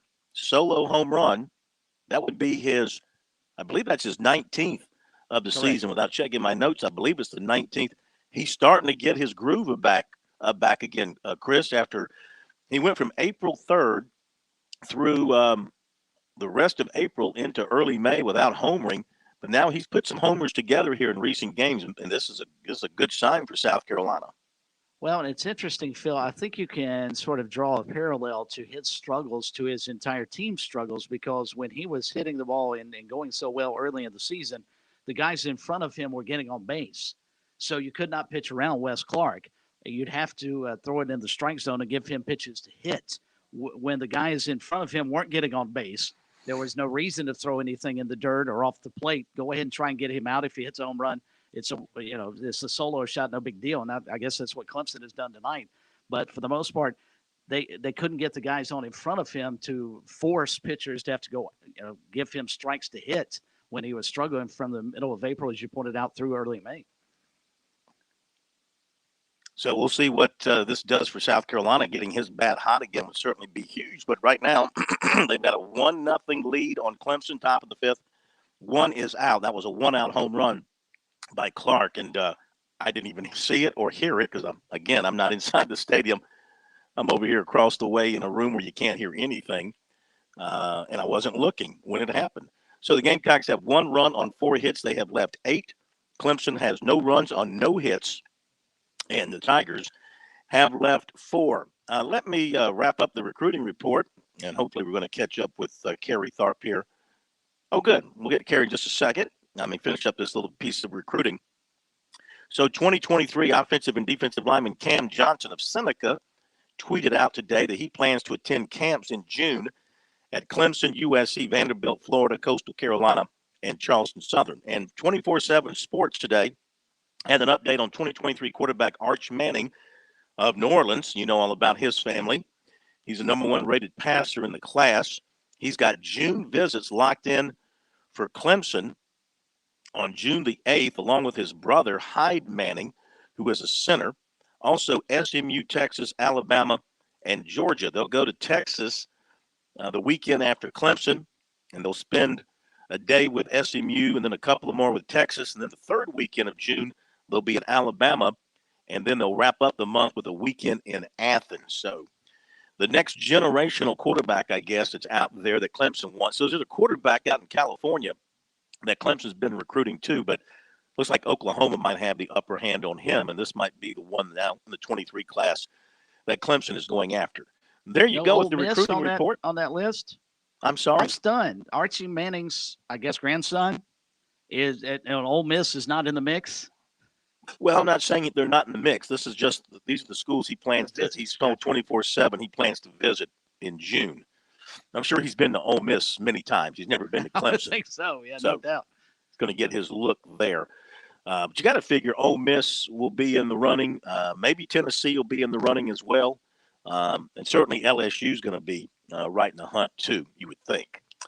Okay, there you go with the recruiting.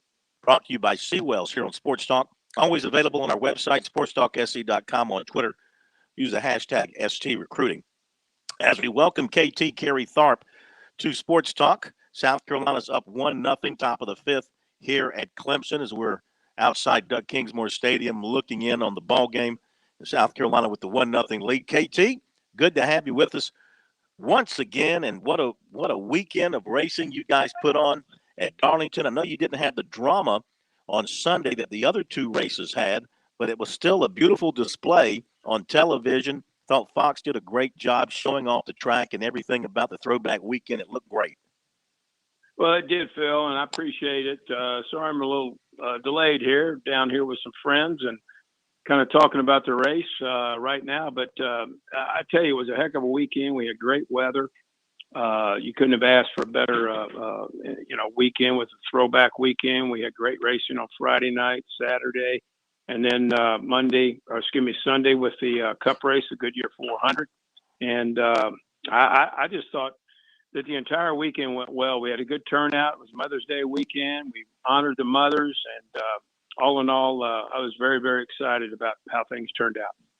And then to cap it off, as part of the weekend, and you guys made it, I guess, official today, but NASCAR, I think, put something out over the weekend, too, with other tracks, and that is full attendance will now be available for September, the Southern 500, the Cookout Southern 500. So I know that the tickets are going to be scooped up for that, both in the stands, and I guess the infield will be open for everybody, too.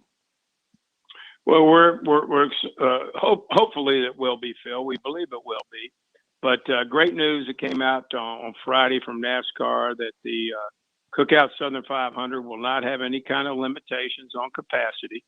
And we're very excited about that. And, it's been a long time coming. I mean, the past year or so has been very, very challenging for all sports and certainly the entire country. But I think NASCAR has been a leader in how they've approached this and have done it very diligently and very disciplined. But to let us know last week that we were going to be at full capacity for the Labor Day race was like music to our ears. Our fans responded very well to it. I know I spoke to the governor on Friday, and he was excited about it. And so we're looking forward to that race weekend. It's only about 115 days away, actually. So it's great time here at Darlington. It's really good times are happening here right now. Darlington Raceway President Kerry Tharp with us tonight for his normal visit here on Sports Talk, coming off the Goodyear 400, a dominating performance by Martin Truex Jr., getting his third win at Darlington, his third win this season, his second at Darlington. And KT, it was not Ned Jarrett winning by 14 laps at Darlington, but in my mind, it was the modern day domination. It's as close as I think we'll ever see, especially the second stage, that he ends up winning with the remainder of the field on the backstretch when he crosses the start-finish line. Can you put into perspective, historically, maybe taking that out of the mix, but at least the last couple of seasons, have you ever seen a driver dominate a track, especially as difficult as yours, the way Martin did this past Sunday? Well, Chris, I don't think I have. And, he had that thing dialed in. And it was interesting. After the race, I found out that no stage winner at Darlington has ever won a race. We've been doing the stages for about 3 or 4 years. So nobody who's ever won a stage had gone on to win the race, but Martin kind of put that one to rest, right? Completely dominated the race. I think he led like 243 or 245 laps of the race. Kyle Larson made a little run at him there at the end. But then when Kyle tried to thread the needle there and get between a couple of cars, I think he kind of lost his tires. But, Martin had it going on. And I would say, in the time that I've been going to Darlington, it's been the most dominant performance that I can recall. Can you put into layman's terms exactly what the 750 horsepower low downforce package that was run this past weekend that Martin Truex absolutely loves? How is that different from what the series had run the past couple of years? Well, it is more horsepower. It's lower downforce. And what it means, Chris, is they have to come off throttle a lot more. And when they get into the turns and the corners, they got to be braking some. And if you recall, those cars were sliding around a good bit. And so Martin has great car control when he's driving. And, he was running probably about 15 or 18 inches off the wall most of the day. And yet he hardly had a scratch on his car. And I think it just goes to show just how of a skilled driver he is. He loves that low downforce package. He loves it. And, they're going to come back here with it the first race of the playoffs on September 5th. So watch out. He's got 3 wins right now, and he's the only driver with multiple wins in the Cup Series. And, he just was like, it was almost like he just took him to task. on Sunday, and really nobody there at the end really had anything for him. And that's really what it is, though, Chris. It's just a faster car with lower downforce, which means, though, it's more difficult to drive. Believe it or not, it's a very difficult race car to drive, and so it kind of brings out the best in the drivers. 5th win in the last 8 events at Darlington for Joe Gibbs Racing. Toyota went 1, 3, and 5 this past weekend with Truex, Kyle Busch, and Denny Hamlin. KT, what are they doing at your track in particular that the rest of the teams haven't figured out? Wow, that's a great question. And I saw Coach Gibbs the other day before the race, and was talking to him a little bit. I said, "You guys have kind of been the gold standard here." And he's a pretty humble guy, but he said, "Yeah, we've had pretty good success here with Hamlin, Truex, and even Kyle Busch is one." I just think they build great race cars. They got great crew chiefs, great quartet of drivers, and all that combination goes into a lot of success. But I think Darlington is a track that's set up for them pretty well. You look at Truex, where he's won this year. He's won at Darlington, he's won at Martinsville, and he's won at Phoenix. All racetracks less than a mile and a half. Mm-hmm. And you better watch him out. You better watch him in the playoffs, because all 3 of those tracks are in the playoffs, Chris. And so, but I just think Truex right now is on top of his game, and certainly so is Joe Gibbs Racing. A couple more minutes with Kerry Tharp, president of Darlington, South Carolina, still leading Clemson 1-0 here in the bottom of the 5th. You mentioned Larson. An unbelievable pass between 2 cars. I mean, you just don't get 3 wide at Darlington very much. Maybe one of the great passes of all time. I mean, I don't want to overspeak it, but maybe one of the gutsiest, best passes of all time, considering when it took place. Now, he faded after that. Like you said, he used up his equipment. Right. And we've seen a lot of good passes in the corners between 2 cars, or one car will go past another car, and then that car, the car that got past will loop underneath or whatever, But that was a heck of a pass right there. And was he able to do that because of the handling of the cars and the downforce that they were talking about, that he could squeeze through there at that part of the track and not take them both out and hit the wall? I think a lot of it had to do, Phil, with he's just a very skilled race car driver. Kyle Larson is very good. I heard him today on another show talking about how much dirt racing and sprint car racing he's going to be doing this summer. When he's not home with his family, he's out racing somewhere. And so, he's just very, very talented. And to make the move that he did, I mean, we saw it all before our eyes. He threaded the needle between those 2 cars. And like you said, you don't go 3 wide at Darlington very, very often, particularly late in a race like that. But, when he did that, I think he used up his right rear tires, and he just didn't have much after that. But what a gallant move that was to try to get to the lead. And and that package, I think, probably suits well with him too. And so I like the package. I think it was probably a little bit better the package that we saw last year. And somebody might say, well, Truex kind of dominated, but there was a lot of good racing going on in the field, and a lot of slipping and sliding. And listening to Martin afterwards on the post race and in Victory Lane when we did a Zoom call with him, he said those cars were treacherous to drive. And so when I hear a NASCAR driver tell me that it's treacherous to drive, then I think it's pretty cool. So, but he certainly was on top of his game, and it was one of the best driving performances I've seen in quite some time. All right, we'll let you go after this. What's ahead for you and your staff? For you and your staff, and coming off this weekend, what, if any, major concerns do you have about September, as far as maybe some things that didn't go as well as possible this past weekend, or did everything just go great? Well, things went well. I wouldn't say everything went great, but when you look at it, Phil, be honest with you, we probably had about 14,000 people in the grandstands. Okay. And, come September, we're going to have over 40. And so you all of a sudden your mindset changes on how you're going to accommodate everybody and do it in a safe and respectful manner.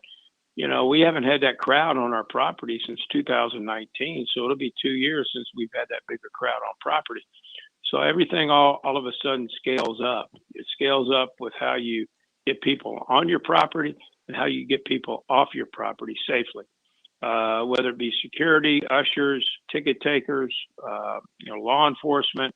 I thought our facility looked great, so we got to continue to make sure that it looks first class. But you know, when you get more people on your property, and infield camping hopefully will open up, certainly the outfield camping will. So all of a sudden you're magnifying how many people you have, probably at least threefold. It just means that you have to be more responsible for what you're doing. And I know we will. We've done it before.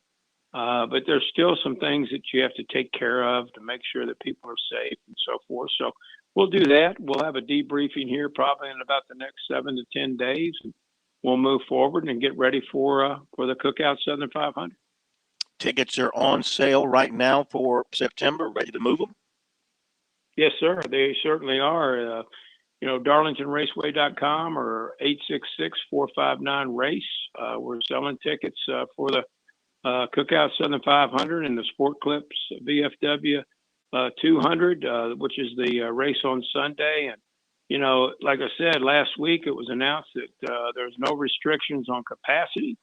So we want to have as many people as we can come Labor Day weekend. All right. Hey, KT, thank you, man. Get some rest. Enjoy your friends there. Get away from it all for a little bit, and we'll talk to you next week. Sounds good. I appreciate it, guys. Thank you. All right. Thank you very much, Gary Tharp. Dover coming up this week, the Monster Mile, another tough racetrack. So we've got some things happening here at Clemson while we were talking to Kerry. We've had a break in the action because Teodosio got hit by a fastball up and in. Ooh. And I didn't get a chance to see it. I'm looking at some tweets.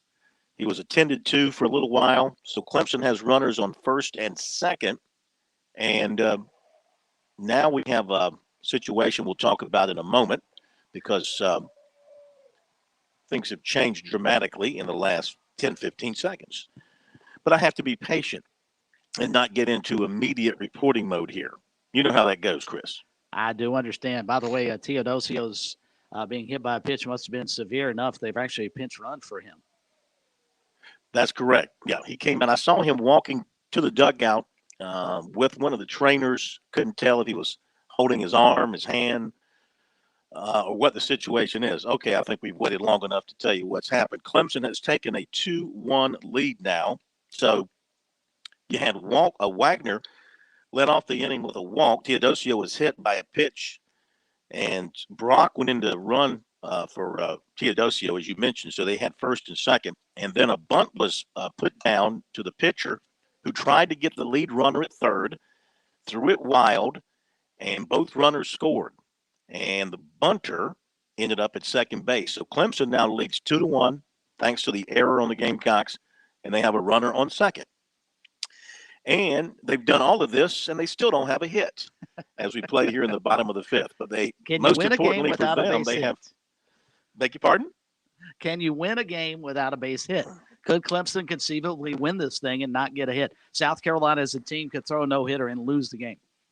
That is entirely possible. It was Hall who put down the bunt, and he advanced to second on the throwing error by the pitcher. That's Lloyd. So it's 2-1. Clemson has a runner on second. Bottom of the fifth, and things have changed here dramatically after South Carolina was up 1-0. Both teams have had some opportunities to score more runs. The Gamecocks have left 9 on base at this point, and Clemson has left 4. Okay. Now, let's check on the Braves tonight. The Braves are leading the Blue Jays 1-0. They're in the bottom of the second, playing in Atlanta. Ozzie Albies singled to left to drive in the run for the Braves, so they're up 1-0. Other Major League Baseball, Cleveland leading the Cubs 3-2, top of the sixth. Pittsburgh 3-1 on Cincinnati, bottom of the fourth. Philly 1-0 on Washington, top of the third. Kansas City and Detroit are scoreless. Baltimore and the Mets are scoreless. Those both are in the third inning. Boston leads Oakland 1-0 in the third. Oakland having another good year. I tell you, the organization at Oakland, they just year in and year out put together really good baseball teams without spending a lot of money and without big name talent. It's amazing what they do out there year in and year out, considering the structure that they play in and everything else that limits them. And they're having another good year this year. Yankees out on Tampa Bay 2-0, bottom of the third. And St. Louis, Milwaukee scoreless, bottom of the first inning there. And around the state in college baseball, besides the game being played here, upstate in Asheville 4-4, bottom of the seventh. And it's Presbyterian 8-7 over Charleston Southern. They're in the bottom of the ninth. NC State leading Wilmington 5-0, bottom of the third. And Campbell 3-2 over Winthrop, bottom of the fifth. College of Charleston leading the Citadel 5-2. That's bottom of the eighth. Duke on top of Wofford. That's 4-2, bottom of the third. Florida Stetson scoreless, top of the first. Morehead State at Kentucky's been canceled. Auburn at Samford's been postponed. Tennessee leading Tennessee Tech 7-0, top of the fifth. Greensboro over North Carolina 2-1, top of the third. Arkansas State and Arkansas scoreless, bottom of the second. LSU has come back and they lead Louisiana Tech 8-6, bottom of the fourth. They scored 3 in the third and 5 in the fourth. And Vanderbilt, North Alabama, they are scoreless in the top of the second. All right, so here, let's take a look at things. Clemson now has a runner on third. Clemson now leading 2-1. There's one away in the bottom of the fifth, so the Tigers will try and get this run home if they can and see if they can build a little bit of a lead. I got a feeling, though, Chris, eventually the pitching in this game is going to cave, and we're going to see some runs scored. That's my feeling. Well, you would think. You've got guys who don't get to see this kind of action, and certainly in a game of this magnitude, it may not have quite the luster it normally does over the weekend, but still, it's Carolina Clemson. And so the guys understand, even if they're from out of state, they understand how big a deal this is for both teams. And I think the pitching has clearly been remarkable to this point, considering you've got not your frontline guys pitching for either team. Gamecocks limited to 1 run and stranding as many batters as they have thus far with 9, and a team no-hitter going for USC. I can't imagine that will continue, but I think you're right. As we get later in the ball game, you're going to start wondering where the coaches, when do they draw that line in the sand and say, I can't go any further into my bullpen because I need these guys for this upcoming weekend. All right. So we will have post-game coverage for you from here at Doug Kingsmore on our website. Both coaches will be talking with the media via Zoom afterwards. Of course, Clemson has their own setup inside their baseball facility. South Carolina will attempt to do theirs from their dugout, I believe, so we'll see if that works. Good luck with that, but hopefully that will work, and we'll be able to bring you the post game of both coaches and some players. We can't get down there in person, of course. We're still prohibited from doing that. And tomorrow night, we've got Shane Beamer coming up at 6:30 on Sports Talk. Looking forward to having him with us. We've had him a couple of times, and this time I'll remember that he's been with us before, because the last time he was with us, I forgot he'd been with us before. And so I asked him a question along the lines of, hey, it's great to have you with us for the first time. He goes, no, I was with you a few weeks ago. I must not have left a lasting impression on you. So I'll remember that he's been with us before.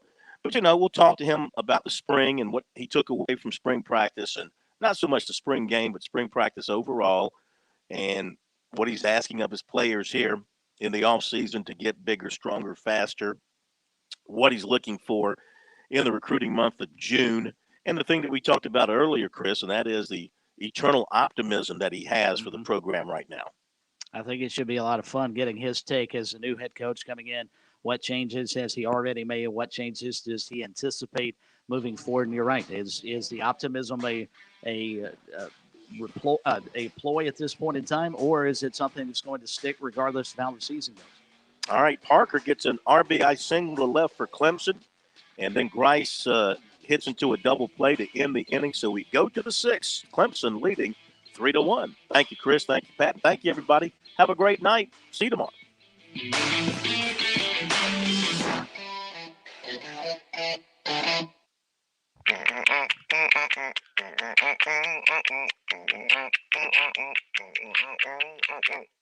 Someone will be right with you. The Point.